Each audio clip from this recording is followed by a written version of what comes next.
Thank you for joining us. This is Live with Miami's Community News, and I'm Michael Miller. Our guest today is Frank Calderone from Miami-Dade Solid Waste. Thanks for being here, Frank. Thanks for having me, Michael. Okay, so I know it's a big week, all right?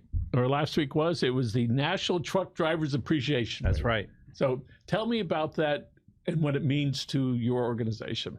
Well, we have, and now I wish I would have checked the number before. I know we have 519 drivers. Found that out the week before last. And if you include our contractors, it pushes the number over 600. I just don't know off the top of my head how many total who drive, for the recycling side of it. So that's a lot of drivers out of a department that has about 11 and change 100 employees. About roughly slightly less than half are drivers. So yeah, it was a big thing for us. That's to show amazing. Our appreciation for them. So the 500, put aside the recycling. So the 500 plus drivers are the ones that go out all week long, all right? Pick up at our house twice a week, all right? The green things, all right? And they do about how many loads do they do? How many green cans they do a day? Well, important to make a little distinction. Not all of them do the waste collection the way we think of it, the 2 times a week. But a lot of them do. A large portion of them do. It's 2 times a week. We have about 340,000 customers for solid waste. So that's about almost 700,000 basically contacts with customers. And for us that every are week in business, we have our own business, whatever it is. When we think, oh my God, look at all those customers that are being serviced by this one company, happen to be called Miami-Dade County government. It's really huge, and what a great job they do. And they manage to stay out of the news, so everybody's pretty happy when that happens. Okay, so I know that quite frequently the county is looking for drivers. Are you looking for drivers right now? Not at the moment, and I checked. But yeah, we do. As a matter of fact, one of the things that we did to honor our drivers, or show appreciation, last week we posted on social media. The week before, the Friday of the week before, we just graduated a class of 10 waste truck driver operators. Those are the ones that drive the garbage trucks. A lot of them were internal employees that were promoted and trained that way. But yeah, they're out on the street already. They've already got a week under their belts doing this, and yeah, so we do need drivers in general. We just don't have the opening announced at all times. We don't have it currently, but it's something that you can go to miamidade.gov/jobs and check. So often we don't make reference to the person that's actually driving the vehicle. It's just the garbage truck. Yeah. We forget that there's actually an actual person in there. That has a family. Yes. It's there. It goes to work every day. Then those jobs are 4 days a week, right? Yes. You're off 3 days, a middle of the week, and then the weekends. They're off Wednesday and they're off on the weekends. Yes. If they do, a lot of times they do get called into work overtime, but they earn overtime when they do that. Now, and we know this is almost October 1st, all right? The hurricane season's about 80% over, 70% over. We've been lucky so far, right? But this is a great time for people to go to their yards, see if they need any of the trash picked up, all right? And they can, if they need to, they can call 311 or go to the site and book it themselves. Yes, miamidade.gov. You can go to our main website, miamidade.gov/solid waste, and look for it there, or you can go directly to miamidade.gov/bulky waste. I'm always telling people, do it before the season starts. Right now, I don't know what the outlook is, but we do there's one storm forming in the Atlantic, or potential storm forming in the Atlantic, and there's one in the Caribbean that is expected to go towards the Panhandle. But when that tends to happen, we tend to see a spike. So when there's a spike, we run out of days. It may take longer. So just check before you do anything, and then you can gauge if you think now is the right time. And all it takes is one miserable one. That's right. That's all it takes. Speaking Andrew, first one of the season that year, the only one. We just celebrated our 30th survival. Remember, we all had T-shirts. I survived, Andrew. So here's an article, a little piece that was in Miami Today. There it is, illegal dumping call. All right. Straight from Michael Lewis in Miami Today. A special 13-person Miami-Dade Police Department unit that targets illegal dumping throughout the county investigated 1,489 cases that led to 53 felony arrests, 139 misdemeanor arrests, and 1,278 civil citations in the 6 months. In 6 months. Holy moly. Those are big numbers. Those are big numbers, yeah. In the process, the investigation seized 8 vehicles and heavy equipment and removed nearly 500,000 feet of illegal dump debris from the community. Wait. 53 felony arrests, 139 misdemeanors, 1,300 average civil citations. The team fuels much of its efforts using revenues from fines, which from this period were $450,000. Wow. All right. And my hat's off goes to former county commissioner Jose Pepe Diaz 3 years ago that he said, we need to do this. All right. And so the reporting is now twice a year. So almost $500,000. All right. 13 guys and ladies. All right. It's a big deal. They seized 8 vehicles. That means they were out dumping stuff. Either they caught them on the spot or they went afterwards. For me, there are a lot of impressive numbers there, but the most impressive one was the number of felony arrests. 53 felony. That's one of. If you're thinking of illegally dumping, that's 2 a week. That's 2 a week. It's just a 6-month period. All right. If you're thinking of illegally dumping, just think of that.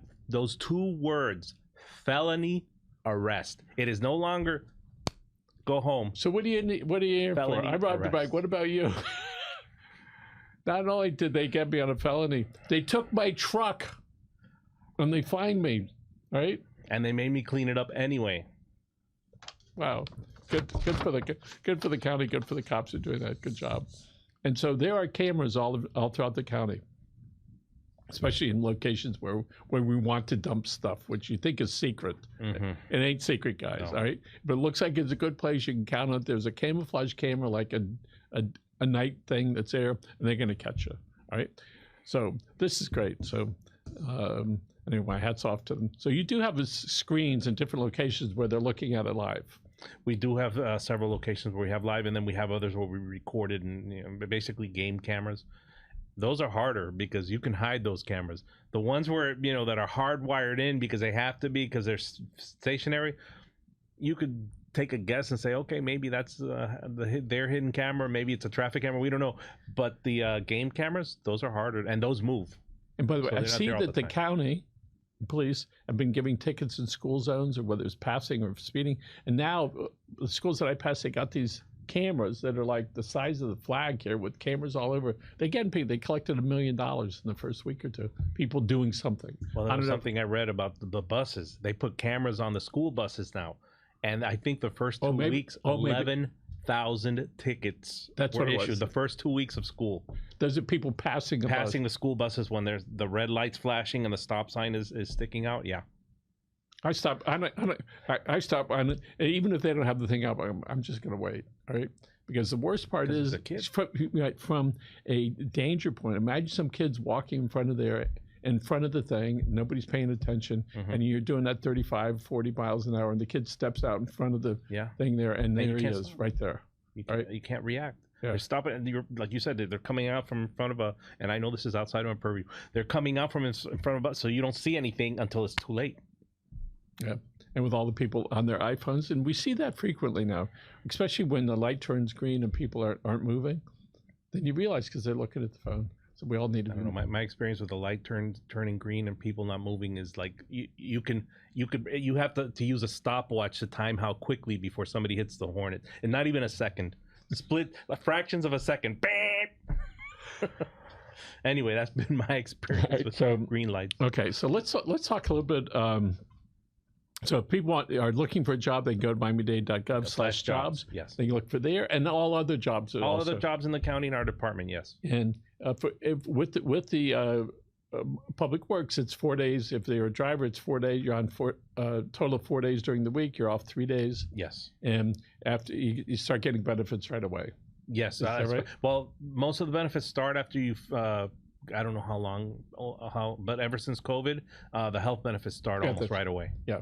Well, that's a good thing that happened. Right. Yes. Okay. So let's talk about, frequently people say, does the county hire any vendors, outside vendors in the solid waste department? They do. So why don't you tell us how that's handled? We have some. Well, the contracting for recycling is the big one. Basically all the recycling operations are managed by contractors. We have two different ones that collect, and then we have a third one that processes the materials and sells them. And by the way, yes, they actually get sold and actually get recycled, unlike some rumors we've heard. But we also have. They do a number of different things for us, and now I can't think of all of them off the top of my head, but I can't say that hurricanes are a big one. And when Irma hit, let's not forget that before Irma there was Harvey, which hit Houston, and I think that thing sat on them, and they got like about what we get in rain, about maybe half a year. About 40 inches of rain, if I'm not mistaken, was dumped on them from that storm. And so you had the two storms, a lot of widespread destruction in different parts of the country, and all of a sudden everybody's scrambling to get contractors to clean up the storm debris. So it was a tough spot, but we managed to be one of the first ones to get a ton of contractors and subcontractors. Anybody with a truck, you had to meet certain minimum qualifications, parameters, stuff like that.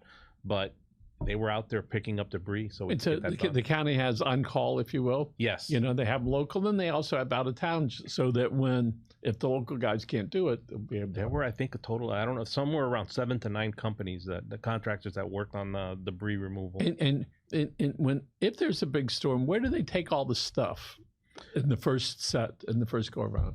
Well, when they first stage it in several different locations, and then they grind it down, they have these huge, it's not like the guys doing the trees that you see, and they have a, what do they call it, a tree shredder or whatever, and they stick it in the back, and it goes, and you hear it go through. This thing is huge, a huge machine that they use, and they don't even call it shredding, they call it grinding.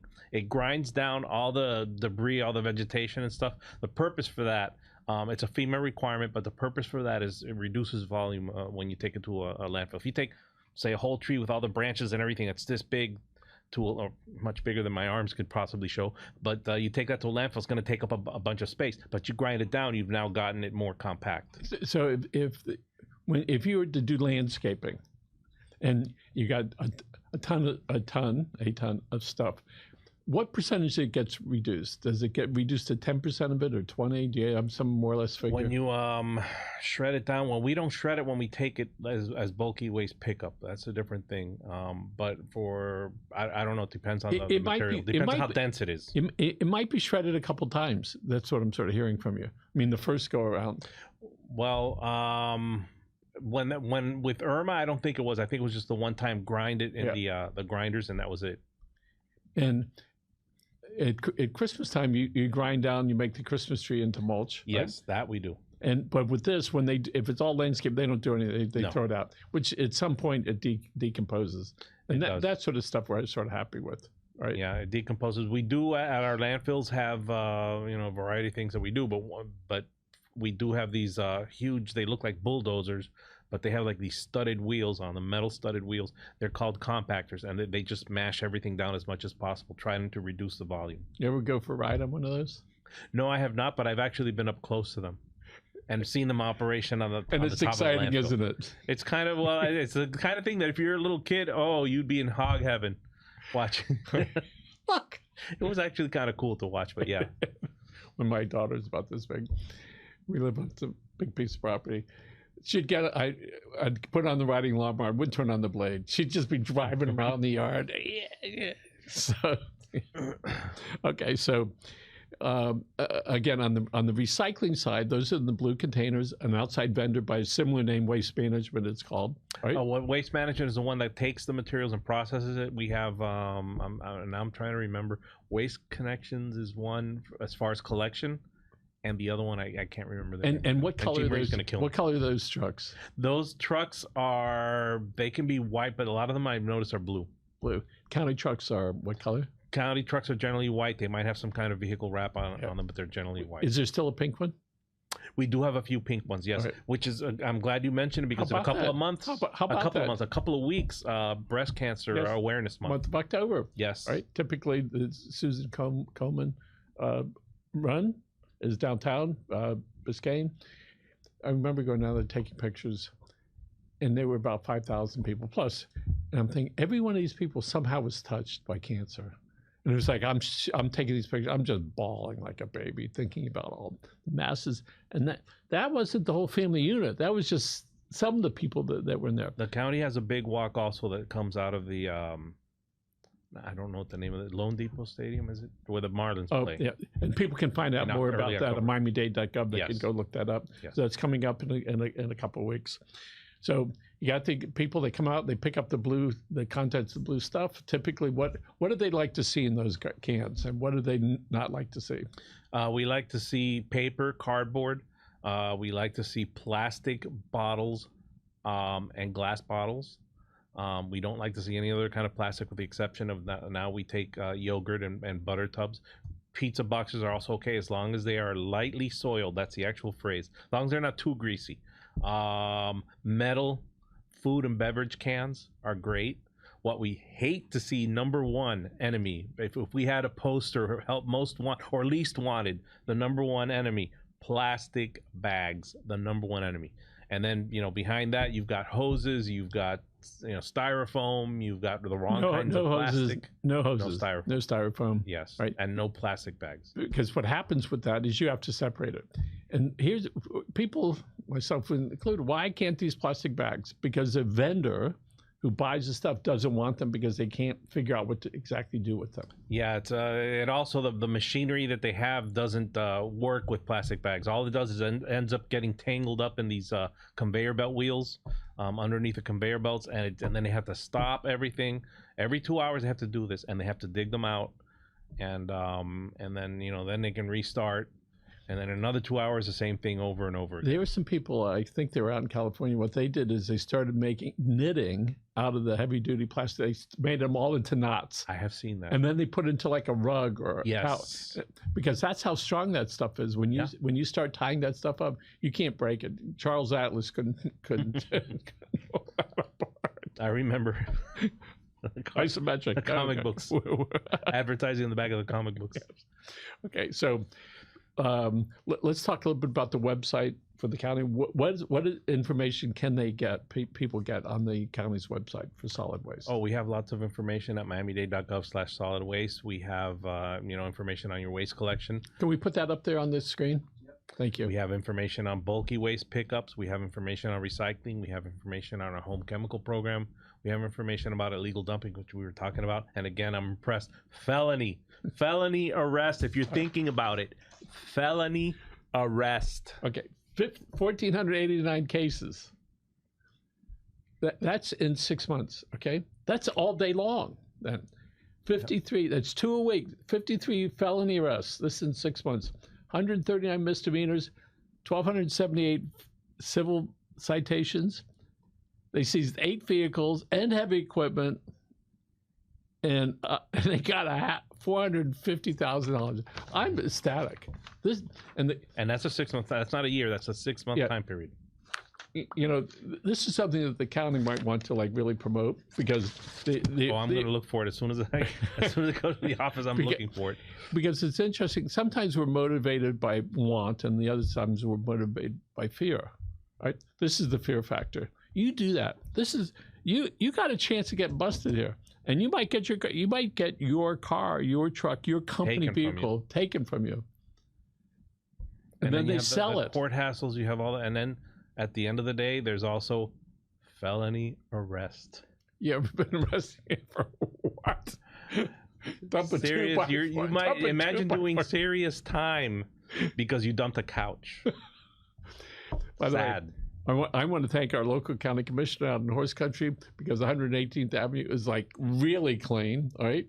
And so what you realize, when a place gets dirty, it just keeps getting dirtier, all right? Because that's what happens. And when it gets clean, it starts to stay a little cleaner because people care a little bit more about it. They don't want to be, nobody wants to be the first person. But once the pile starts, boom. Oh, good point.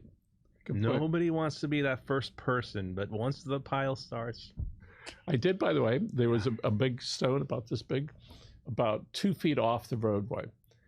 And that's a single lane road, so you could easily be distracted and go off. So I went to the county website, filled out a thing, I took a picture, Sent it in. I said, this is 2 feet. It took them a while to pick it up, but they did pick it up because it's pretty dangerous. All right. And I'm so often, sometimes, well, it won't happen to me. Yes, it is. It's going to happen to you or somebody that you know. All right. That's just the way that stuff is. I remember we were complaining about a street corner we had to take care of. My son was in an accident on that street corner 6 months later. Fortunately, he wasn't hurt. The exact thing that we were concerned about occurred. And so often when we see that stuff, stop, call 311, if it, and or send it in. They give you a case number, and you can follow up on it. And that's what good citizens do. So let's talk about if your green cart or your blue cart is broken, right? Because we jammed too much stuff in it and it cracked. What can people do? Call 311. I can't tell you. Just driving my son to school. There's this one house in particular. When as I'm leaving the school, they have these 2 carts sitting out front, and they look like somebody took a baseball bat to them or something. Cracked like beyond it, like the whole bottom came out of one, and all I can think of is, well, I hope they call 311, but if they didn't, just call 311. That's all it takes. They'll come out, they'll fix it or replace it. Yes. And they use your old parts to fix somebody else's. They cannibalize the old parts. They're able to use them to fix.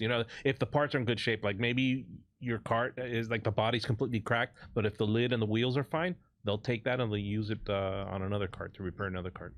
Pretty soon we'll start talking about the holiday season. I'm thinking in a couple of weeks. I was at Costco or whatever. They had Christmas trees, and it's like, okay. In September. I know. It's like mind-boggling. All right. So, but let's talk about the things that people, Christmas present boxes, all right? Talk about how people should handle those in the blue containers. If they're cardboard, they can just drop them right in. No problem. Another item that you get a lot of that still, even with the internet, and I myself, I'm guilty of this. I love them. Catalogs. If you get catalog, this time of year, you're going to start getting catalogs, and some of them are really nice to just have on the coffee table. But you know what? When the pages start like getting loose and it's time to throw it out, don't throw it out. Put it in your recycling. Yeah. That can be recycled. Yeah, and I think to your point, which is, no matter how frustrated you get, you can put it there, and there'll be another life. Let's talk about some of these carbonated beverage cans, right? Really thin material, works well nowadays, all right? Typically, when that stuff gets recycled, tell our viewers how fast it can get recycled. Well, those are typically made out of aluminum, and they can potentially be recycled in as little as 6 weeks. And it can be recycled to any aluminum product, but a lot of times they just make new cans out of them. That's amazing. And in the old days, we spoke about this before, the water bottles, the 1 use or 2, whatever it was, they used to say, well, they would all go into the dump before, right? And they say, well, at least take the top off. But now that stuff gets recycled. Yes. If it goes in the recycling thing. As long as you put it in the recycling cart, yes. And if somebody's not sure what to put in the recycling, what should they do? When in doubt, throw it out. When in doubt, throw it out. All right. So I haven't seen our mosquito folks recently. They're coming. Oh. I got them, I think next week. Oh. Because I'm not going to be able to come next week or the week after. I think I got them, and I think I got Jean Marie for the week after. I just have to confirm with them, but... That's wonderful. So there's mosquitoes and recycling, all right? And let's see. Again, if somebody wants to learn about recycling, they can go to the website. Everything is on there.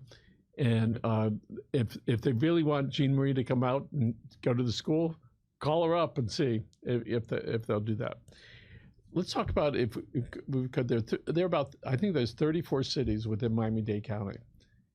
The county has contracts with many of them to provide waste disposal services, but there's some that have their own, right? Like Hialeah City, Miami has their own. Mm-hmm. Coral Gables, I think, has their own. Yes.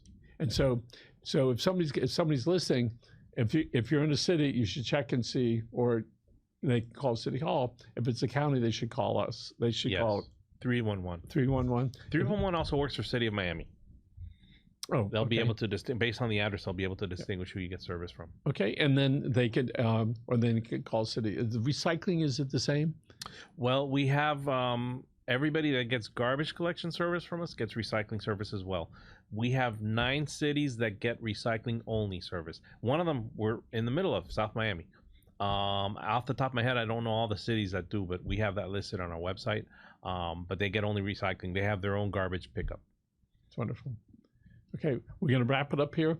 And you, again, so the people that don't know, you started with Miami-Dade Solid Waste in the year 2000. 2009. I started with the county in 2000 at Water and with the Sewer. county, water and sewer. Yes.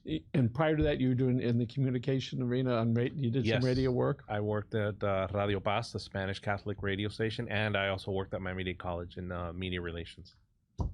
So here we are a few years later, getting smarter and less hair and shorter.